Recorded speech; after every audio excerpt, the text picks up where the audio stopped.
And what I can say from my personal experience is take the time to reset your resilience. Take the time to figure out what is your purpose. Yes.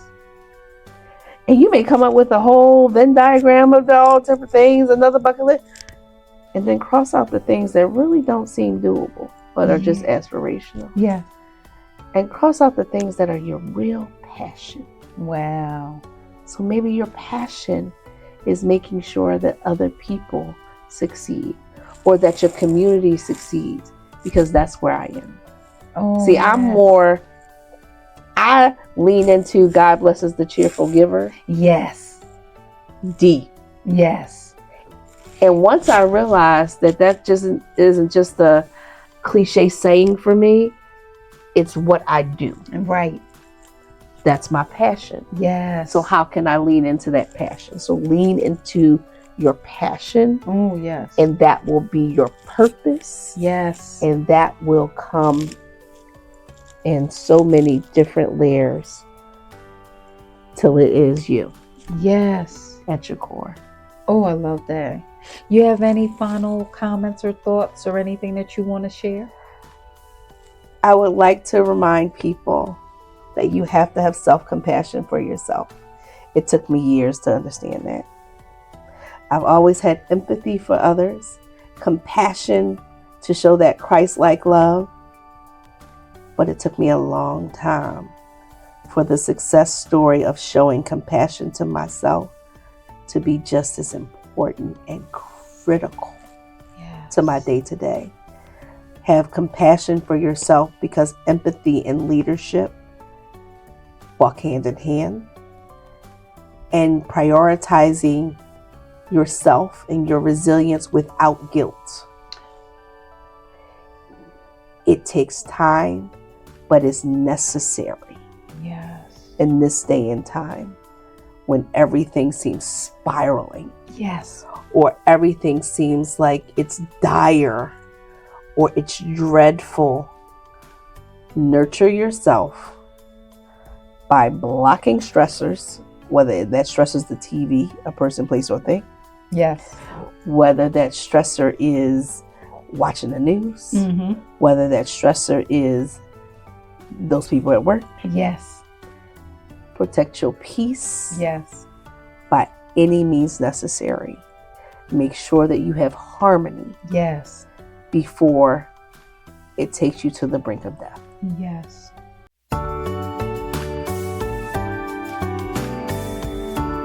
I mean, this is a new day. It is a new day. And I'm working in my purpose.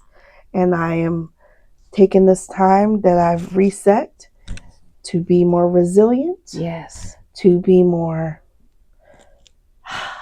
open. Yes. And to do it guilt-free. Oh, that's good. That's the problem.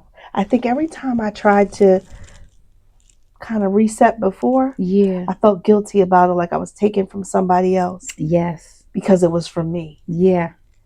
Even if I went to the spa, even if I went to go get a manicure, I felt guilty. Like I spent too much time, spent that 2 hours away. I got to go do something to make up for it. I don't got to make up for it. I'm you good. Don't.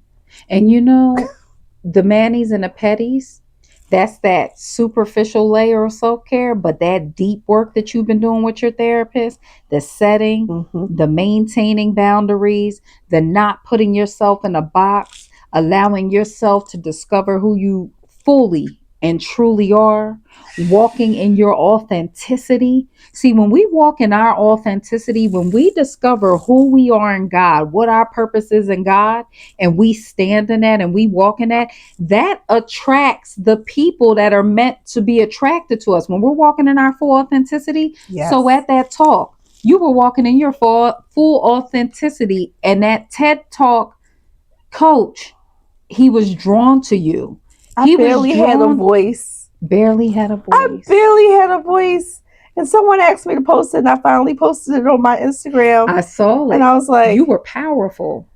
I was like, wow, that made me cry. Like, what? Like, powerful. That was no sleep, no voice. And I had literally just finished the last chapter of that book that night before because I couldn't sleep. Yes. So, some people chill, some people have a cocktail. All right. Yes. That's what I do. That's my thing. So it was just like, wow, this is crazy. But look at how God turned something that was literally devastating into an opportunity. So I'm going to remind you, Sharon and I first met at the Grit and Grace Women in Leadership. Women in Leadership. Women in Leadership. Grit and Grace. And that was the first time I met Sharon, and it was through the Drexel Black Alumni Council. Yep. And like Sharon mentioned, she's an alumni of Drexel. And I used to be an assistant clinical professor of counseling and family therapy and the behavioral health director of the behavioral health counseling program at Drexel. So I used to go to the DuBoc events when I was a professor there. Well, I was still getting invited to the events. And Melinda, we love us some Melinda Emerson, we love you, girl. Because here you have two women here that you have supported powerfully. And we thank you. We thank you for seeing us. We thank you that God showed you us. And we thank you for all the ways that you have come together to support us. But I met Sharon because Melinda asked me to speak on a panel. And what I said on that panel was, sometimes we feel like we are being buried. Yep. Because I shared my testimony of how I started my private practice 3 weeks before I found out that my contract was not being renewed at Drexel. And there was an urgency for me to start this private practice because it was the pandemic that hit. And I said, more people are going to need my services. And the Holy Spirit was like, let's get this started. And I just was like, well, I want to rest a little bit. I want to chill. So what I shared was, sometimes it feels like you're being buried and you're really being planted. You talk about all of the awards that you received. We have a parallel story. I had just received the 2020. I was one of the recipients of the 2020 Dean's People of Purpose.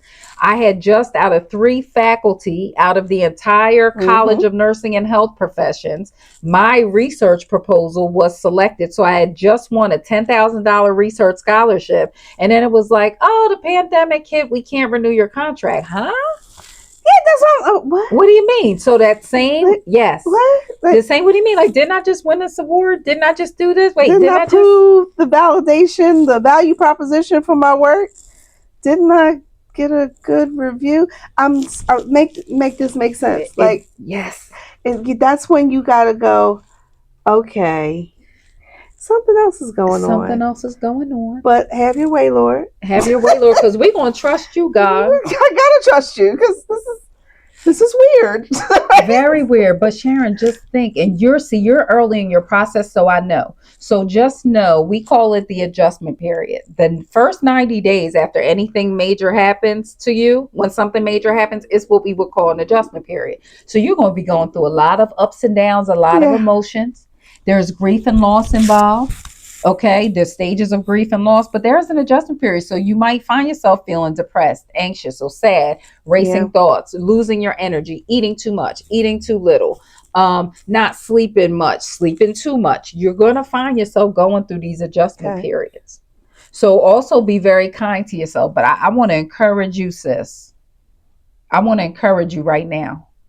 Because we're talking 5 years. This is now April. I have just celebrated my 5th year anniversary in private practice, Sharon. Yes. Started my private practice April 1st, 2020. Got the news that my contract wasn't being renewed after winning. One of the people that won the 2020 Dean's People of Purpose Award had just won a $10,000 scholarship to research how faculty incorporate diversity, equity, and inclusion into the curriculum. Had just started on paper my private practice, because when we talk about entrepreneurship, you have to start somewhere. And when you first start, you don't make money. Nope.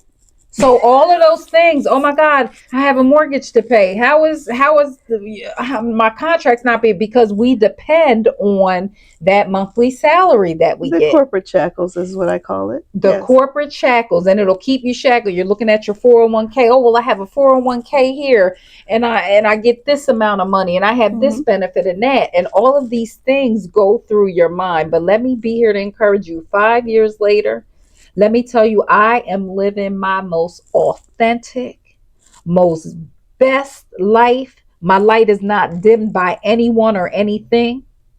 God has used me to touch lives in ways of men, women, children, families, couples. He's expanded my vision to the wellness path, nurturing your mind, body, and soul with faith and practice, which is an Amazon #1 new release in children, teens, and adult Christian education. From that wellness path has come the Wellness Path Collaborative, where we're going to have a Living Water Women's Wellness Retreat. That Wellness Path workbook will serve as a group therapy blueprint for a group, 5 hours of group therapy, 1 hour of stretching your mind and stretching your body, Christ-centered.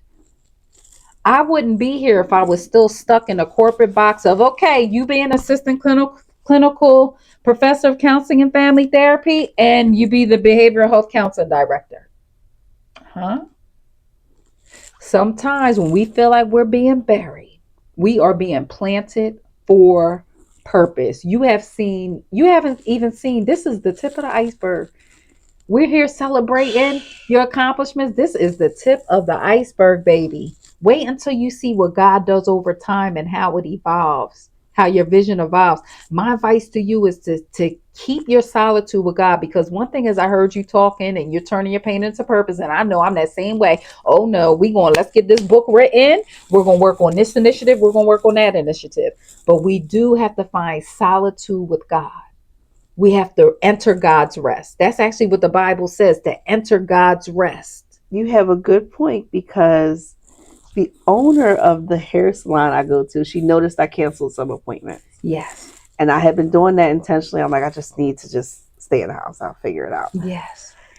And Sarita Scott, I love you dearly. I must say, you have no idea how you touched my heart when you made me get up at 6 o'clock in the morning to go to 6:30 a.m. service. Oh, I love you dearly, and I needed that. amen. And so she drugged me. Yes. Because I was like, that's early. Like, that's super early. I just go 8:30 online so I can people at home. Yes. Because I literally had kind of turned into like a little of an agoraphobe. Like, people have been coming to grab me out of the house. Oh, yeah. Like, you need to get out of the house. Feelings of depression will make you want to isolate. And that it made me want to isolate. And so I appreciate her. I love that sister. And she did that a few Sundays ago. And so I've been kind of doing that to nurture my spirit, nurture my soul, to be in the room, in the presence of others. You know, where two or more gather in my name, there is faith. There I am in the midst. There I am in the midst. And even though I was kicking and screaming, because it was early. Yes, ma'am. I needed that. Yeah. And so I'm grateful for my network and my circle who will come and pull my behind out the house. Exactly. Who will be like, okay, we're having a gala. I'm like, oh, that's nice. Get up. Yeah. I'm like, okay. All right. Yes. Let's go play dress up. No problem. Let's go. And that's amazing, because we do heal in community. We do. But also the solitude, and I talk about this in my wellness path, nurturing your mind, body, and soul with faith and practicing our spiritual disciplines. So these are some of the things that can help support our solitude with God, our prayer time. Maybe setting aside a quiet time in the morning when you first wake up, the children aren't up, your husband aren't up, you can hear the birds chirping and it's so silent. I do mine at night, because at 5 a.m. 5 a.m. getting up, getting all together, getting everybody out the house by 6, it's a bit something. So I do mine at night. Like I also found, like I said, I told you, I found that Black woman-owned holistic wellness place, Violets in Bloom. Oh, they have one-on-one yoga and Pilates. Okay. And she'll sit and meditate with you. And I bought Okay. crystals and stuff. Okay. So that I'm learning about, crystals. I bought sage for the first time in my life. Wow. And I just sit there and I sage my little spot and I do my little meditation. Okay. And when they try to bug me, I just ignore them. Yeah. And I sit there. I need to find quiet and stillness. Yeah. And so I've been really, like I said, intentional about self-care activities every week. Good for you. Period. Yes. Like something has to be done. So I'm going to report to my therapist that something's going to be done. I have to do this for my wellness. I have to do this so that I can thrive and not just survive. I love that, which leads into my next question. What practical steps or mindset shifts can help someone who is currently feeling stuck or defeated? Know that you can bend, but they can't break you. Know that if you nurture yourself and prayerfully proceed with where you're comfortable, not where they're comfortable. Yes. With you're comfortable, you can get through anything. Wow. Cherish every moment because tomorrow is not promised. That's amazing. What advice would you give to someone who feels like giving up but senses God still has more for them? I've been there, done that. And what I can say from my personal experience is take the time to reset your resilience. Take the time to figure out what is your purpose. Yes. And you may come up with a whole Venn diagram of all different things, another bucket list, and then cross out the things that really don't seem doable, but are just aspirational. Yeah. And cross out the things that are your real passion. Wow. So maybe your passion is making sure that other people succeed or that your community succeeds, because that's where I am. Oh, see, I lean into God blesses the cheerful giver. Yes. Deep. Yes. And once I realized that just isn't just a cliche saying for me, it's what I do. Right. That's my passion. Yes. So how can I lean into that passion? So lean into your passion. Oh, yes. And that will be your purpose. Yes. And that will come in so many different layers till it is you. Yes. At your core. Oh, I love that. So how can our listeners stay connected with your work and your mission? Ooh. So ironically, on social media, I'm unapologetically Sharon. I know it's a long name, and I'm not changing it. And here's why. For years, I have shrank myself to be small, to make other people feel better about me existing. Ooh. And that even goes back to childhood. Yes. And so, unapologetically, for me, unapologetically Sharon is my daily aspiration. Yes. To stop apologizing for being born, for being as fabulous as I am. Yes. For being smart. Yes. For being a good mother. Yes. For being a good sister. Yes. For being a good friend. I'm not apologizing for what is inherently me. Yes. So they can find me on all social media platforms at unapologetically Sharon, including TikTok, where I do some inspirational stuff. Okay. And they can also connect with me on LinkedIn under Sharon Manker, where you can get some tips and resilience things. And SharonManker.com will be updated next week with my new branding of me. And also access to be able to purchase my books directly from me and not just from Amazon. So, yes. And remind us of the names of your books again. Okay. So the published books are West Philly Grit. It is a journaling guide for resilience, Yes. perseverance, faith, family, and fun. Oh, I love that. So give us like some examples out of the journal. So the journal has writing prompts for you to self-reflect okay.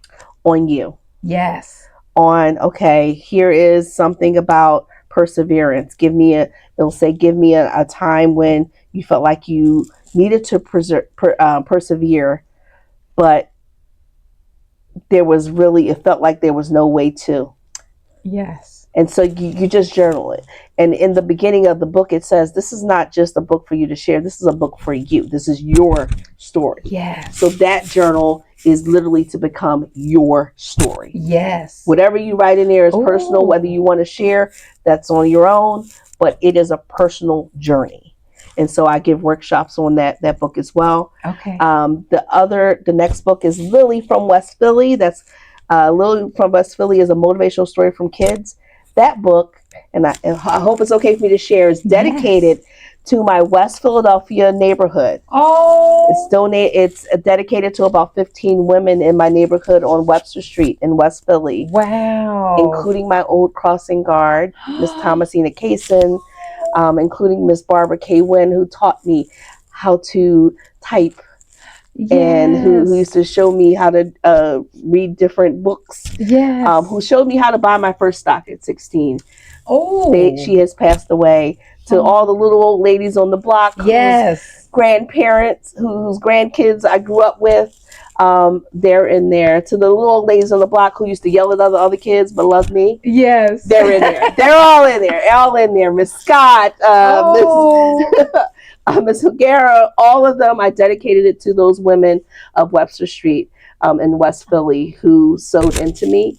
And that story of that little girl travels my old neighborhood. Yes. Because she grew up on Webster Street. She used to travel on 52nd Street, where I got my first job. Shout out 52nd Street. Okay. And she started her first business on 52nd Street in the story. Wow. So this little girl becomes a Black business owner after reading Dubak's Legacy to Share that she found on the shelf about business owners that went to Drexel. And she got an idea that she wanted to be a business owner, and she decided to start her business, Lily's Boutique, on 52nd Street. So I paid homage to all my West Philly neighborhood and all the authors of Legacy to Share, Volume 1 and 2, in that book. That is such a blessing. So I wanted it to be. Yeah, that's so meaningful that you paid homage. Last week we had or a few weeks ago, we had a podcast, A Sister Circle of Black Women of Faith and Wisdom. And our history, the history of sisterhood and sister circles and community and faith is so rich in a Black community. And you spoke of that, those people in your neighborhood. And it just paralleled again. This sister circle was my mom, my aunt, my aunties that grew up in the neighborhood, that we all poured into each other and helped each other out. They looked out for you. So for you to, oh my God, and that's the Lily from West Philly, a motivational story for kids. That's the first part of the book. The second part are affirmations. Okay. So for kids who are neurodivergent, who probably won't get through the story quickly, they're affirmations. Be kind, be ready, study hard, listen to your parents. That's a good one. And then the back end of the book is a bucket list planner so that kids can learn how to dream big. So I want them to always go back to this book. It's made for ages 8 to 18 for all neurodivergent types, and for all kids, for kids who just want to read the story, for kids who want to do the affirmations, and for kids who want to really plan their future. They can always come back to that book, and that's their personal journey. Oh my God, I love this. And how has that book touched children's lives? You know what's so crazy? What? When I self-published that book, I put it on social media on Facebook. Yes. And I tagged every grandkid that I could find that was still living of those ladies. Those women are in their 70s, 80s, and 90s. Yes. And some of them have passed away. Right. And it became like a resurgence of like community. Yes. and love and, oh my God, I can't believe you honored my grandmother. Oh my God, I can't believe you honored my great grandmother. Yes. I can't believe her name is in the book. And that book is now in Brazil. It's in the UK. Yes. It is in South America. It's in Canada. And shout out to Pam Easton, the CEO and president of WeBank. Yes. Who saw me post about my book and said, Sharon, bring it to conference. Because Lily from West Philly debuted in Denver, Colorado at the WeBank conference because she sent that post. Oh, thank you, Lord. So when I tell you my network around me sewed into me, and when we brought that book in West Philly Grit to conference, weeks after being published, all my copies sold out within the first 45 minutes. And so it was like, oh my goodness. Wow. How much of a blessing that when you bless someone other people and they see that and the fact that she did it and made it happen. Oh. WeBank has my heart. Oh, NABO has my heart. Yes. EMSDC has my heart. All these support organizations, when I tell you they go hard for women and minority-owned businesses, Black and brown businesses, LGBTQ businesses, shout out to Zach from NGLCC. They all have sewed into my life that made me who I am. Well. So those are the two that are published. The one that I gave the TED Talk on is called The Professional Chameleon. Ooh. It's a 30-day guide of being adaptable. Wow. Authentically. And then Resilience, which the podcast is going to be on, is the Ultimate Resilience Reset. Yes. Which is another guide, but it also has some stories, some real life scenarios, some actionable items that you could take, some journaling prompts as well. But that's going to be tied to the podcast, which I've already mapped out 52 weeks of episodes based off of my journey. My journey over the last 2 years as this social political cycle on, I just took all these journals out and was like, put it all together. I'm like, you know what? This is what this reset's about. Yes. It's about, and then how can I help people? Yeah. Because people have been calling me and they didn't know I was out of work. And they're like, well, can you? I was like, I really can't right now, but just give me some time. Yeah. And so it's been a blessing. Yeah. So I have those two. And my last book that's coming out that I've been working on for a number of years, that I've had to rebrand because of the whole diversity, equity, inclusion stuff. Because it was called the Little Supplier Diversity Pocketbook. I changed it to the Little Supply Chain Pocketbook.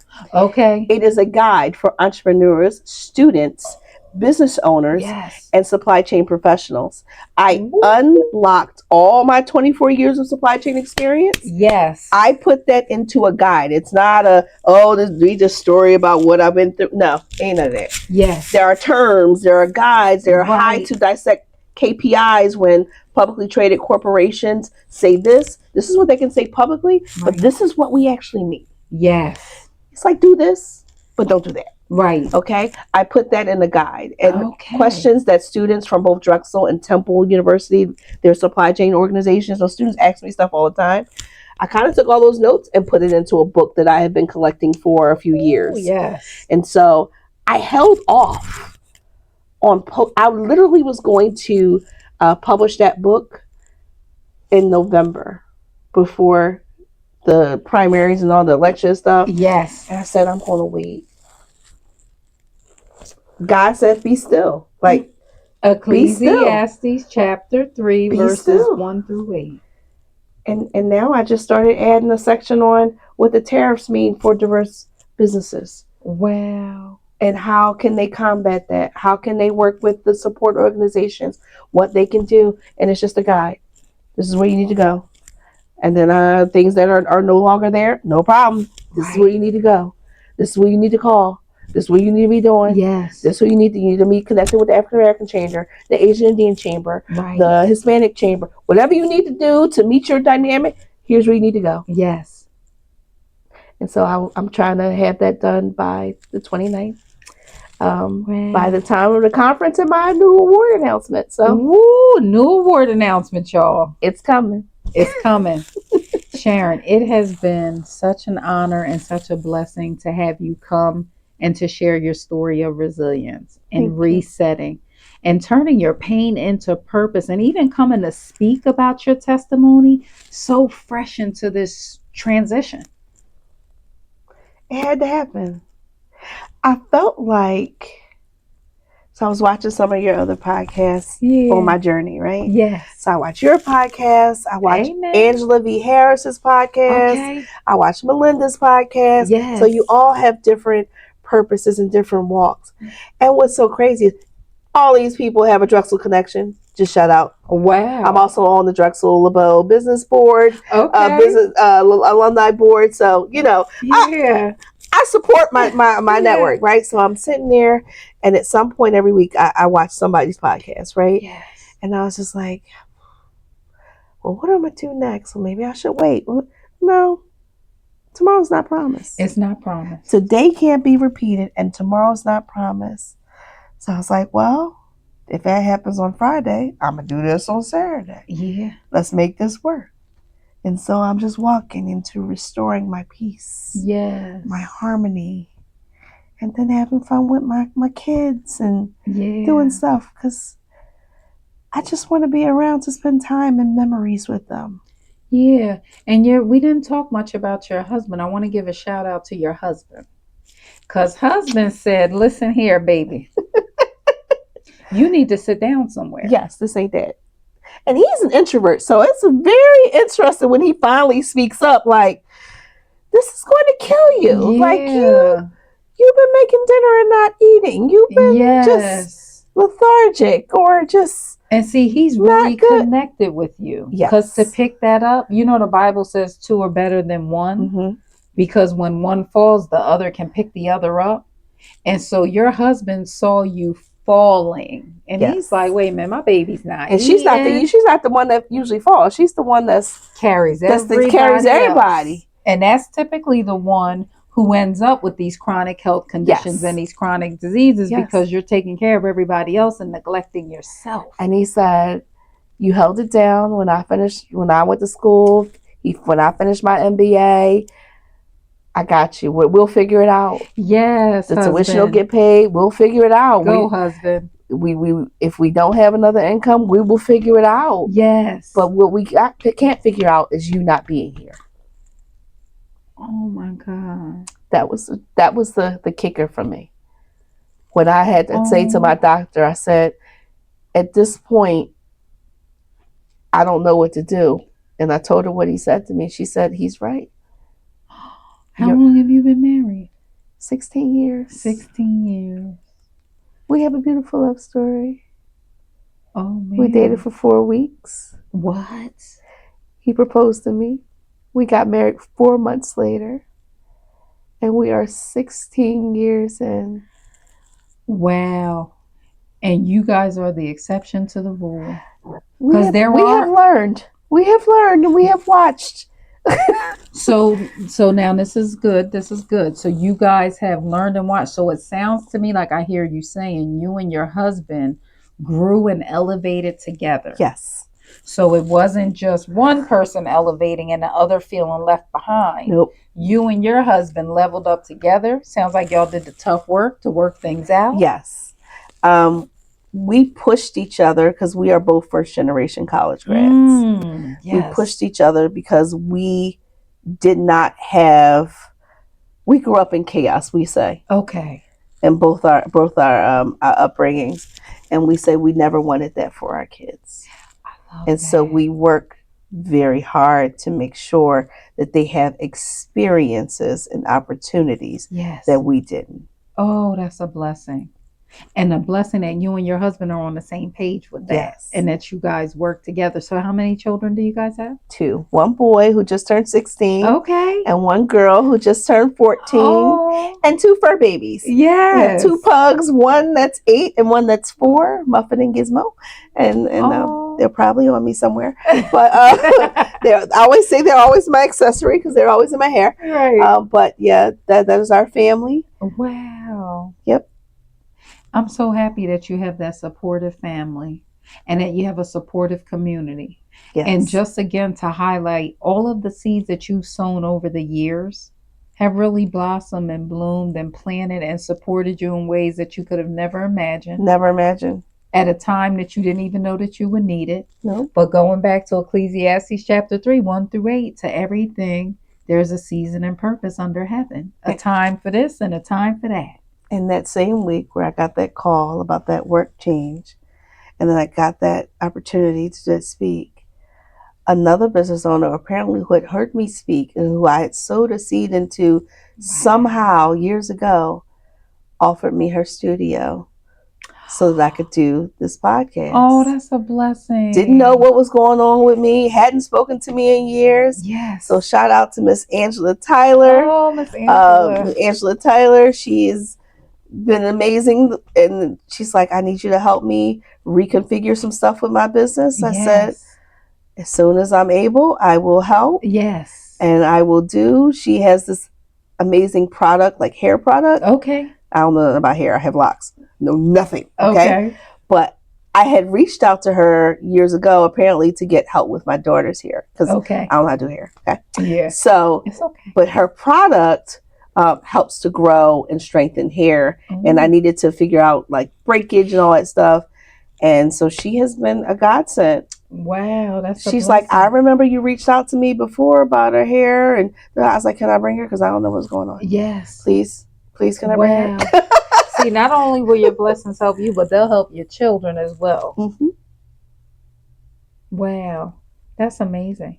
You have any final comments or thoughts or anything that you want to share?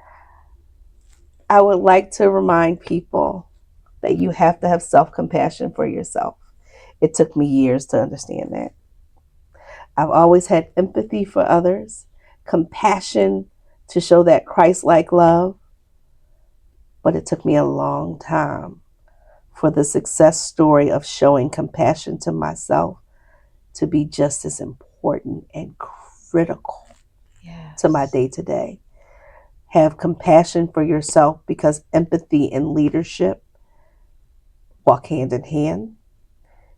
And prioritizing yourself and your resilience without guilt. It takes time, but it's necessary. Yes. In this day and time when everything seems spiraling. Yes. Or everything seems like it's dire or it's dreadful. Nurture yourself by blocking stressors, whether that stresses the TV, a person, place, or thing. Yes. Whether that stressor is watching the news, mm-hmm. whether that stressor is those people at work. Yes. Protect your peace. Yes. By any means necessary. Make sure that you have harmony. Yes. Before it takes you to the brink of death. Yes. Renew, restore, hope, peace, harmony, vitality. Those things are key. I thank you so much for sharing, Sharon. You have been such a blessing, your story, your testimony. And I can't even wait to see all of what God is going to do. Because like I said, this is just the beginning. It sure is. And you see how you just took that nice deep breath? That's what we need to do more of too. Just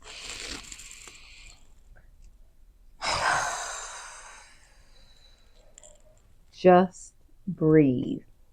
Surrender. Cast your cares on God, for He cares for you.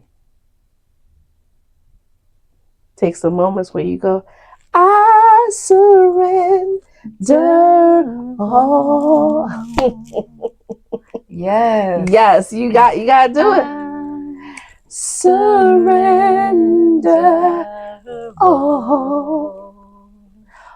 all to thee, my blessed Savior.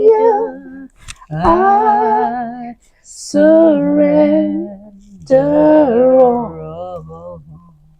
I don't have a voice, but it's okay. It's all in love. It's all in love. It's all in love. We surrendered and leave it right at Jesus' feet. We cast our cares and our burdens on him because he cares for us. Sharon, thank you so much for joining us. Thank you so much for having me. You're so welcome. Give me a hug. Give me a hug. Give me a hug. Thank you.